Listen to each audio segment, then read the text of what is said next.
ಕಾಲ್ತುಳಿತ ಕೇಸ್ನಲ್ಲಿ ಸರ್ಕಾರದ ಮಹತ್ವದ ನಿರ್ಧಾರ.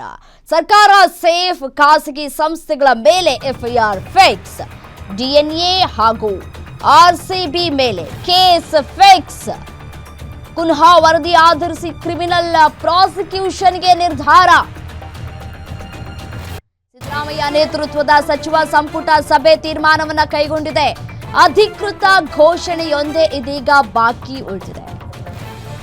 ಆರ್ಸಿಬಿ ಗೆಲುವಿನಲ್ಲಿ ಇದ್ದಂತಹ ಸಂದರ್ಭದಲ್ಲಿ ಚಿನ್ನಸ್ವಾಮಿ ಸ್ಟೇಡಿಯಂನಲ್ಲಿ ಆದಂತಹ ಕಾಲ್ತುಳಿತ ಕೇಸ್ಗೆ ಸಂಬಂಧಪಟ್ಟಂತೆ ಇದೀಗ ಸರ್ಕಾರ ಮಹತ್ವದ ನಿರ್ಧಾರವನ್ನು ಕೈಗೊಳ್ತಾ ಇದೆ.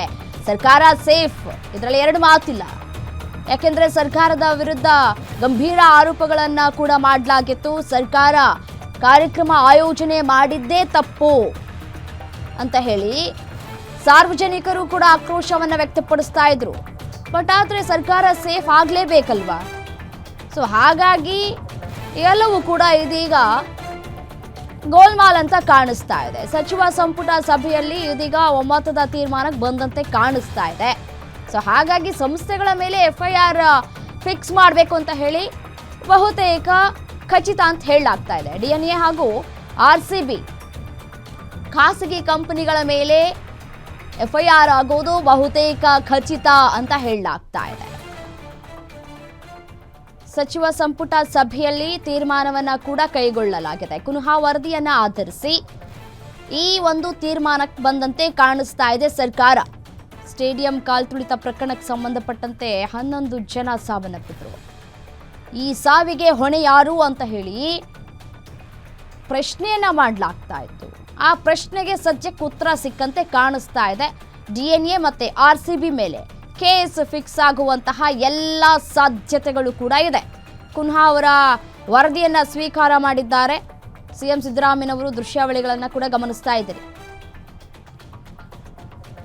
ಇನ್ನು ಇದೇ ವಿಚಾರಕ್ಕೆ ಸಂಬಂಧಪಟ್ಟಂತೆ ಮತ್ತಷ್ಟು ಡೀಟೇಲ್ಸ್ ಕೊಡ್ತಾ ಹೋಗ್ತಾರೆ political bureau head Maruti Pavagada ದೂರವಾಣಿ ಸಂಪರ್ಕದಲ್ಲಿದ್ದಾರೆ. ಇನ್ನು ಮಾರುತಿ, ಈ ಚಿನ್ನಸ್ವಾಮಿ ಸ್ಟೇಡಿಯಂ ಕಾಲ್ತುಳಿತ ಪ್ರಕರಣಕ್ಕೆ ಸಂಬಂಧಪಟ್ಟಂತೆ 11 ಜನ ಸಾವನ್ನಪ್ಪಿದ್ರು. ಈ ಸಾವಿಗೆ ಹೊಣೆ ಯಾರು ಅನ್ನುವಂತಹ ಪ್ರಶ್ನೆ ಇಲ್ಲಿವರೆಗೂ ಇತ್ತು. ಈಗ ಸರ್ಕಾರ ಸೇಫ್ ಆಗಿ ಖಾಸಗಿ ಕಂಪನಿಗಳ ಮೇಲೆ ಎಫ್ಐಆರ್ ದಾಖಲು ಮಾಡೋದಕ್ಕೆ ಸಿದ್ಧತೆ ಆಗಿದೆ ಅಂತ ಕಾಣಿಸ್ತಾ ಇದೆ. ಸಚಿವ ಸಂಪುಟ ಸಭೆಯಲ್ಲಿ ಏನೆಲ್ಲ ತೀರ್ಮಾನವನ್ನ ಕೈಗೊಳ್ಳಲಾಗಿದೆ, ಡೀಟೇಲ್ಸ್ ಕೊಡ್ತಾ ಹೋಗೋದಾದ್ರೆ. ರಮ್ಯಾ, 11 ಜನರು ಆಡುವಂತಹ ಆಟಕ್ಕೆ 11 ಜನ ಬಲಿಯಾದಂತಹ ಒಂದು ಪ್ರಕರಣಕ್ಕೆ ಸಂಬಂಧಪಟ್ಟಂತೆ ಇವತ್ತು ಸಚಿವ ಸಂಪುಟ ಸಭೆಯಲ್ಲಿ ನ್ಯಾಯಮೂರ್ತಿ ಕುನ್ನಾ ಅವರು ಕೊಟ್ಟಂತಹ ರಿಪೋರ್ಟ್ ಬಗ್ಗೆ ಸುದೀರ್ಘವಾಗಿ ಚರ್ಚೆ ಆಗಿ ಅಂತಿಮವಾದಂತಹ ಒಂದು ನಿರ್ಧಾರವನ್ನ ತೆಗೆದುಕೊಳ್ಳೋದಕ್ಕೆ ಸರ್ಕಾರ ಮುಂದಾಗಿದೆ. ಅದರಲ್ಲಿ ಪ್ರಮುಖವಾಗಿ ಸರ್ಕಾರದ ಪಾತ್ರದಲ್ಲಿ, ಇದರಲ್ಲೂ ರಾಜಕಾರಣಿಗಳ ಪಾತ್ರ ಇಲ್ಲವೇ ಇಲ್ಲ ಅನ್ನುವಂತಹ ಒಂದು ರೀತಿಯಲ್ಲಿ ಇವತ್ತಿನ ಕ್ಯಾಬಿನೆಟ್ ಸಚಿವ ಸಂಪುಟ ಸಭೆಯಲ್ಲಿ ತೀರ್ಮಾನಕ್ಕೆ ಬರಲಾಗಿದೆ. ಅಂದ್ರೆ ಅವತ್ತು ಎರಡೆರಡು ಕಡೆ ಸಮಾರಂಭಗಳನ್ನ ಆರಂಭ ಮಾಡಿದ್ದು, ಅದು ಒಂದು ವಿಧಾನಸೌಧದ ಮೆಟ್ಲ ಮೇಲೆ, ಮತ್ತೊಂದು ಚಿನ್ನಸ್ವಾಮಿ ಕ್ರೀಡಾಂಗಣದ ಮೇಲೆ. ಇದೇ ಹಲವು ಸಮಸ್ಯೆಗಳಿಗೆ ಕಾರಣ ಆಯಿತು. ಹೀಗಾಗಿ ಪೊಲೀಸರು ಎರಡೂ ಕಡೆನೂ ಕೂಡ ಸೂಕ್ತವಾದಂತಹ ಒಂದು ಭದ್ರತೆ ಕೊಡೋದಕ್ಕೆ ಆಗ್ಲಿಲ್ಲ ಅನ್ನುವಂತ ಒಂದು ಚರ್ಚೆ ಹೊರತಾಗಿನೂ ಕೂಡ ಒಂದು ಕಡೆ ಸರ್ಕಾರದಿಂದ ಯಾವುದೇ ನಾಯಕರುಗಳ ಸರ್ಕಾರ ಮಟ್ಟದಲ್ಲಿರುವಂತಹ ಯಾರೆಲ್ಲ ಅವತ್ತು ಭಾಗವಹಿಸಿದ್ರು, ಅದು MLC ಗೋವಿಂದರಾಜ್ ಅವರಿಂದ ಹಿಡಿದು ಮುಖ್ಯಮಂತ್ರಿ ಸಿದ್ದರಾಮಯ್ಯ ಅವರಿಂದ ಹಿಡಿದು ಉಪಮುಖ್ಯಮಂತ್ರಿ DK ಶಿವಕುಮಾರ್ ಅವರಿಂದ ಹಿಡಿದು ಯಾವುದೇ ಒಬ್ಬ ರಾಜಕಾರಣಿಯ ಹೇಳಿಕೆಯನ್ನ ಪಡೆದಿಲ್ಲ ಈ ರಿಪೋರ್ಟ್. ಆದರೆ ಅಧಿಕಾರಿಗಳು ಮತ್ತೆ ಖಾಸಗಿ ಸಂಸ್ಥೆಗಳಾದಂತಹ ಡಿಎನ್ಎ ಮತ್ತೆ ಆರ್ಸಿಬಿ ಮ್ಯಾನೇಜ್ಮೆಂಟ್, KCS ಈ ಮೂರುಗಳ ಪಾತ್ರವೂ ಕೂಡ ಇದೆ ಅನ್ನುವಂಥದ್ದು. ಇವರಿಂದಾಗಿ ಈ ಸಮಸ್ಯೆ ಆಯ್ತು, 11 ಜನರು ಬಲಿಯಾಗೋದಕ್ಕೂ ಕೂಡ ಕಾರಣವಾಯಿತು ಅನ್ನುವಂತಹ ಒಂದು ರೀತಿಯಲ್ಲಿ ಕುನ್ನಾ ಅವರು ಕೊಟ್ಟಂತಹ ಒಂದು ರಿಪೋರ್ಟ್ ಅಲ್ಲಿ ಉಲ್ಲೇಖ ಆಗಿರುವಂತದ್ದು. ಕೊನೆಗೆ ಕುನ್ನಾ ಅವರ ರಿಪೋರ್ಟ್ ಅನ್ನ ಆಧರಿಸಿ ಅವ್ರೇನು ಶಿಫಾರಸು ಮಾಡಿದ್ರು ಅದರಂತೆಯೇ ಇವತ್ತು ಸಚಿವ ಸಂಪುಟ ಸಭೆಯಲ್ಲಿ ಕ್ರಮಗಳನ್ನ ಕೈಗೊಳ್ಳಬೇಕು ಅನ್ನುವಂತಹ ಒಂದು ನಿರ್ಧಾರಕ್ಕೆ ಬಂದಿದೆ. ಅದರಲ್ಲಿ ಪ್ರಮುಖವಾಗಿ ಅಧಿಕಾರಿಗಳ ಮೇಲೆ, ಅಂದ್ರೆ ಪೊಲೀಸ್ ಅಧಿಕಾರಿಗಳ ಮೇಲೆ ಅವರ ವ್ಯಕ್ತಿಗತವಾಗಿ ಇಲಾಖಾ ತನಿಖೆ ಆಗುತ್ತೆ.